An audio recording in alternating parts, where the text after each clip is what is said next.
नमस्कार, प्रभा साक्षी news network और आप सभी का स्वागत है।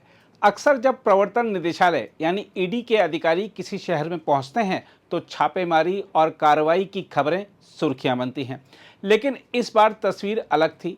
श्रीनगर में 12 और 13 सितंबर को जब ईडी की त्रैमासिक जोनल अधिकारियों की कॉन्फ्रेंस आयोजित हुई तो किसी छापेमारी की चर्चा नहीं हुई, बल्कि कश्मीर के सुरक्षा परिदृश्य की छवि को नई दिशा मिली। देखा जाए तो हाल ही में पहलगाम में हुए आतंकी हमले के बाद देश और दुनिया के सामने कश्मीर की सुरक्षा स्थिति पर सवाल उठने लगे थे।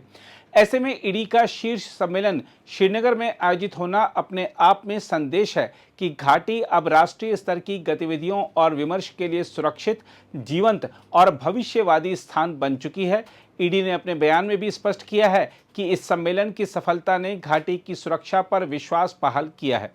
हम आपको बता दें कि सम्मेलन की अध्यक्षता कर रहे ईडी निदेशक राहुल नवीन ने जोनल प्रमुखों को लंबित जांचों को शीघ्र निपटाने, अंतिम अभियोजन शिकायत दाखिल करने और मुकदमों को तेज गति से आगे बढ़ाने के निर्देश दिए। साथ ही सभी मुख्य न्यायाधीशों के रजिस्ट्रारों को विशेष PMLA यानी मनी लॉन्ड्रिंग निरोधक अधिनियम अदालतें स्थापित करने के प्रस्ताव पर विचार हेतु पत्र भेजे गए।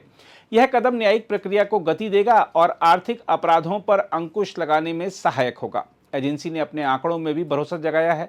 अब तक 53 मामलों में से 50 में दोष सिद्धि सुनिश्चित करना ईडी की कार्यकुशलता और प्रभाव को दर्शाता है।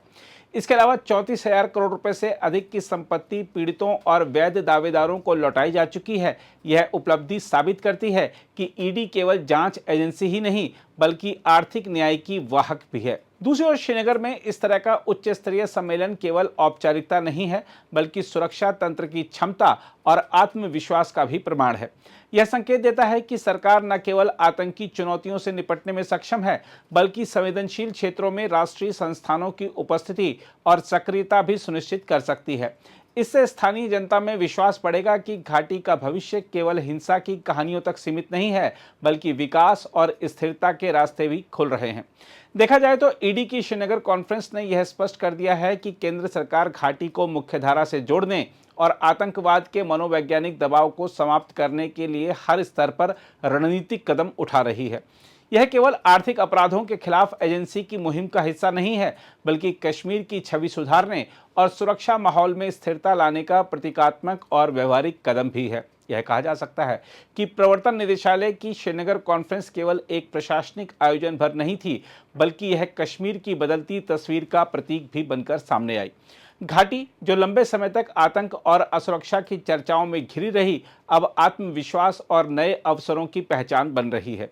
ईडी ने जब घाटी में अपना त्रैमासिक सम्मेलन किया तो उसने यह स्पष्ट कर दिया कि कश्मीर न केवल सुरक्षित है बल्कि राष्ट्रीय और अंतर्राष्ट्रीय स्तर के आयोजनों के लिए पूरी तरह उपयुक्त भी है। यह कदम मनोवैज्ञानिक रूप से अत्यंत महत्वपूर्ण है क्योंकि इससे यह संदेश गया है कि अब घाटी का भविष्य केवल अशांति से नहीं बल्कि विकास, निवेश और सांस्कृतिक गतिविधियों से जुड़ रहा है। अब उम्मीद की जानी चाहिए कि इस पहल के बाद अन्य सरकारी विभाग, मंत्रालय और निजी कंपनियां भी अपने सम्मेलन कश्मीर में आयोजित करने के लिए प्रेरित होंगी। इससे पर्यटन और कारोबारी गतिविधियों को नई ऊर्जा मिलेगी। साथ ही फिल्म, वेब सीरीज और टीवी धारावाहिकों की शूटिंग भी तेजी पकड़ेगी, जिससे कश्मीर फिर से भारतीय मनोरंजन उद्योग की पसंदीदा लोकेशन बन सकता है। इसके अतिरिक्त जिस तरह राजस्थान और गोवा डेस्टिनेशन वेडिंग के लिए जाने जाते हैं, उसी तरह कश्मीर भी आने वाले समय में डेस्टिनेशन वेडिंग का हब बन सकता है। घाटी की प्राकृतिक सुंदरता आधुनिक सुविधाओं के साथ मिलकर इसे विश्व स्तरीय आयोजन स्थलों में बदल सकती है। बहरहाल ईडी की श्रीनगर कॉन्फ्रेंस ने केवल कश्मीर की सुरक्षा पर विश्वास बहाल नहीं किया बल्कि संभावनाओं के नए दरवाजे भी खोले हैं। यह आयोजन घाटी के लिए उस नए दौर की शुरुआत का प्रतीक है जिसमें कश्मीर अवसरों और उपलब्धियों से पहचाना जाएगा। अगर आप भी लेना चाहते हैं देश दुनिया की तमाम जानकारी तो आज ही सब्सक्राइब करें हमारे चैनल को। साथ ही नीचे दिए बेल आइकन को जरूर दबाएं ताकि हर अपडेट आप तक पहुंच सके।